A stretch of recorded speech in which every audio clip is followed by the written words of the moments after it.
Larangan parkir dikeluarkan penjabat Wali Kota Makassar Yusran Yusuf melalui surat himbauan Wali Kota Makassar. Halaman kantor Balai Kota kini dipasangi spanduk bertuliskan dilarang parkir di area Balai Kota oleh PD Parkir yang sebelumnya mengelola parkir di wilayah ini. PD Parkir telah menyiapkan 2 lokasi baru yang dijadikan lokasi parkir untuk tamu dan pegawai di kantor Balai Kota Makassar. Untuk roda 2, PD Parkir akan diarahkan ke Jalan Balai Kota, tepatnya di samping Museum Kota Makassar. Sementara kendaraan roda 4 disiapkan lahan di Karebosiling dan lahan parkir di kawasan wisata kuliner Kanrerong. Kalau roda 4 lainnya kami juga menyiapkan tempat, ada di Karebosiling, ada di Kanrerong. Jadi yang mana aja untuk digunakan nanti terserah dari pemerintah kota untuk menempatkan kendaraan-kendaraan yang mereka mau siapkan di mana.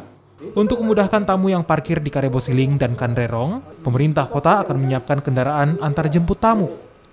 Bagi tamu dan pegawai yang nekat parkir di lokasi Balai Kota, akan dikenakan sanksi kendaraan digembok hingga pengempesan ban kendaraan oleh petugas Dinas Perhubungan. Nila Rustam, Kompas TV, Makassar, Sulawesi Selatan.